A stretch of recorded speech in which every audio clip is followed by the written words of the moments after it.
Greetings and welcome to the Hickman Mills C1 School District Dyslexia Training presentation. In this presentation, we will identify and debunk myths associated with dyslexia, share the commonly accepted definition of dyslexia, review the new state statute requirements, and take a look at the district's dyslexia plan. First, we will begin by debunking myths commonly associated with dyslexia. The most prevalent myth out there related to dyslexia is that it is a visual issue, that in some way folks with dyslexia see things backwards or even upside down. This simply is not the case. Dyslexia is a language processing concern that affects directionality, and this graphic is a great representation of how students with dyslexia have to learn to process visually when their brains learn to read. Orienting letters in the correct direction is something that must be learned. Reading is something that a dyslexic brain simply isn't normally wired to do. Later, we'll look at a picture of a brain that shows those differences. Myth number 2, dyslexia affects more boys than girls. This is, in fact, a myth. What we see more often with boys is that behaviorally they may shut down or act out, and that we notice those struggles with boys more than girls, as girls may be more social and mask their struggles more often than boys. Statistically, dyslexia affects boys and girls equally. Myth number 3. Dyslexia has been researched for more than 30 years across the country since the 1970s. It is one of the most well-documented learning disorders out there, affecting 7 to 15% of the general population and 80% of students in special education. This is a spectrum disorder, meaning that those on the mild or moderate end of the spectrum may not have a significant impact when it is diagnosed. Thus, myth number 3 is dyslexia is rare. Myth number 4, students with dyslexia just need more practice reading. If you just practice more, they'll get better. This is a myth. In fact, more time spent attempting to read does not begin to address phonological skills or word recognition. Myth number 5, students will eventually outgrow dyslexia. In fact, dyslexia is a lifelong concern. Those who have dyslexia learn to compensate and develop workarounds for their struggles. They may appear to outsiders that they no longer struggle with dyslexia when in fact their diagnosis is often still there and significantly impacting his or her life. So let's take a little closer look into the definition of dyslexia and what that means for our students. This is the agreed upon definition of dyslexia following a large body of dyslexia research. First, dyslexia is neurobiological. This means it is something that people are born with. It is truly out of their control. It is often characterized by difficulty with accurate or fluent word recognition and by poor spelling and decoding abilities. Students may also demonstrate difficulty in reading comprehension and reduced reading experience that then can impede their growth of vocabulary and background knowledge. The phonological component of language is essential. These are the core and causal factors of who is going to be a successful reader or who is not. These skills develop on a continuum, where they begin with our large skills. We see our students who are able to identify whole words and then individual syllables. Students with dyslexia are challenged in that they hear sounds in complete chunks. They aren't able to identify individual sounds within words and letters. Take, for example, the word fantastic. The word fantastic has 3 syllables, and in the first syllable, fan, there are 3 different sounds. F, ah, n. For a student with dyslexia, this can be a very difficult task, one of separating out the sounds within just the first syllable of the word. Students with dyslexia also often have a hard time turning sounds into print. This can lead to poor spelling ability and more time spent trying to decode unknown words. It is important to note that students with dyslexia are often of very high intelligence when compared to their peers. Next, let's look at this graphic from a French researcher in neurobiology who has published several books regarding dyslexia. This particular image shows all of the networks that are necessary, those all that have to interact for the task of reading. What's noticeable is how many connections must be made in order for students to produce sounds, to gain meaning, and to process our language and speak or read out loud. For our dyslexic students, these pathways either don't exist or they are very weak. Thus, other areas of the brain will overreact to compensate for this gap.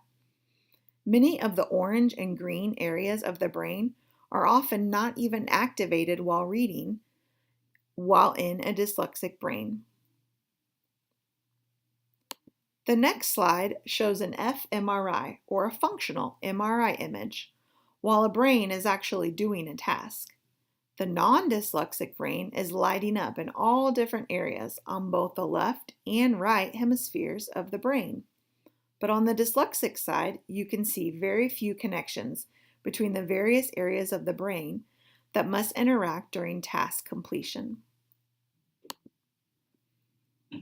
At this time, we'll move into a discussion about what the state mandate is. The mandate goes into effect this school year and has 3 parts. What's in italics on this screen comes directly from the statute. Beginning this year, schools are mandated to screen for dyslexia. This is a short screening. We're looking for characteristics and risk factors. We are not determining a diagnosis or eligibility for special services. We are looking for gaps in how we might address them. The second part of the mandate is related to classroom supports. For those students who are found to be at risk for dyslexia or who have other reading challenge, then they are to be provided with reasonable classroom supports. There is a comprehensive list of supports listed on the DESE website, as well as within the Hickman Mills C1 School District Dyslexia Plan. The key is not to use all of the supports, but to scaffold them in such a way that we are matching the support with a gap for that particular student. It is important to match the student with his or her need. The third and final required component of the mandate is that all teachers receive professional development in the amount of 2 hours annually related to dyslexia. On this slide, we will break down a little more the statute into district-friendly terms. You'll see who has to be screened and when, language about classroom supports that must be provided, as well as the mandatory professional development requirement. The Hickman Mills C1 School District Dyslexia Plan requires that each student in kindergarten through grade 3 of each year must be screened annually. Students in grades 1st through 3rd grade should be screened within the first 30 days of the school year. Students in kindergarten should have initial screening occurring no later than January 31st. Students in all of these grades, K through 3, should be benchmarked at the middle and end of the year for systematic documentation of progress or lack thereof.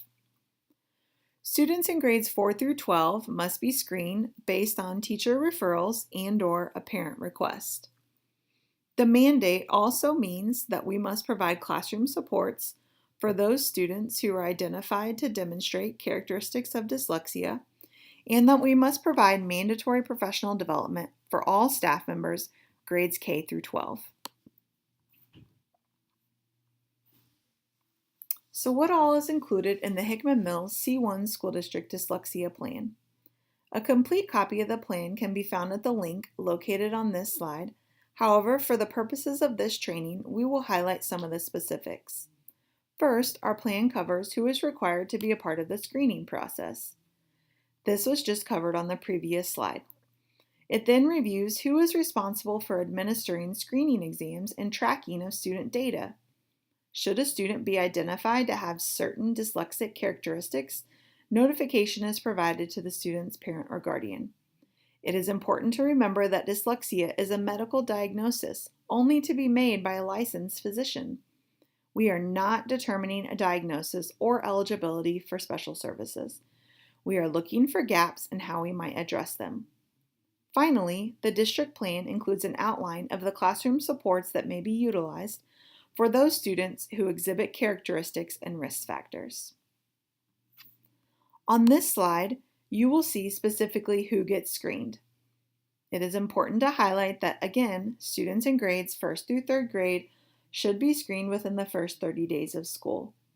You'll see in a later slide that our Tier 1 screener is the STAR Reading Assessment, which is always given in accordance with the district assessment calendar within the first month of school. The Tier 1 screener for kindergarten students is STAR Early Literacy, and this is to be given by January 31st each year, again in accordance with the statute. Students in grades K through 3 who do not meet certain criteria on STAR or STAR Early Literacy will then move on to Tier 2 and Tier 3 screeners. Now, what about students in grades 4 through 12? The statute requires that students in these grades be screened if a teacher or parent makes such a request. Exemptions to the screeners include students who already have a dyslexia diagnosis, or students who have intellectual disabilities, sensory impairments, or even our ELL students. On these next 3 slides, we will provide an overview of the district screeners that will be used in accordance with Part 1 of the statute. A comprehensive listing of all possible screeners that districts could use can be found on the DESE website. Students who fall within the ranges outlined in blue on this slide will be referred on for additional screening. The DESE Dyslexia Lead team felt it was important to try to maintain as many of the current assessments we already have in place that meet the requirements, as opposed to creating new or additional assessments when at all possible. We'll now give you a few minutes to review each of the screening tiers and cut scores. Remember, this is only an introductory training. Once all STAR testing is completed for the fall, for the Hickman Mills School District, additional training will be provided to district supplemental and classroom teachers regarding administration of Tier 2 and Tier 3 screeners. At this time, please take a few moments to review the screening matrix for students in grades K through 3.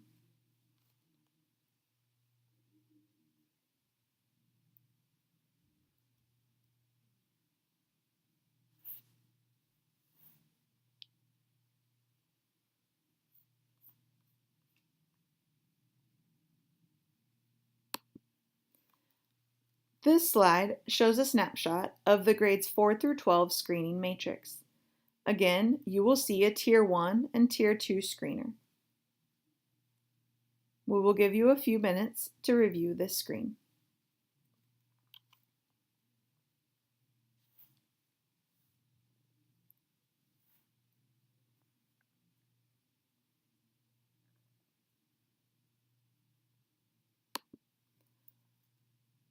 Finally, the Tier 2 and Tier 3 screeners can be seen on this slide. This is an example of the 2nd grade Tier 3 dyslexia screening recording form. You will see that teachers will record the STAR Reading Percentile rank, then the STAR Early Literacy Percentile rank in both phonemic awareness and phonics, and then should a student score below the 25th percentile in either domain, they will be given all of the Tier 3 screener, otherwise known as the Phonological Awareness Skills Test. Again, it is important to note that at this time, we are providing an introductory training aimed at understanding a little more about what dyslexia is, common myths associated with it, and the district dyslexia plan, including screening requirements. Additional training, in accordance with the state statute, will be provided around the Tier 2 and Tier 3 screeners, as well as providing classroom supports. In accordance with the state statute, in June of each year, all school districts are required to report students who were screened, the outcome of the screening, and the type of screening that was used. Once all Tier 1 screening is completed by the end of September, students categorized as at risk will be tracked via a district spreadsheet, and additional information and trainings will be given regarding Tier 2 and Tier 3 screenings. The district will provide a parent letter to be sent home. In addition, classroom teachers will be required to verify that they are aware of and utilizing suggested classroom supports for those students who exhibit characteristics and risk factors of dyslexia. This slide provides an overview of just some of the recommended classroom supports provided by DESE. It is important to note that these are not all-inclusive, and a complete list can be found in the Hickman Mills C1 School District Dyslexia Plan. Additional training and professional development will be provided to ensure classroom teachers understand how to best match the needs of identified students with their necessary supports.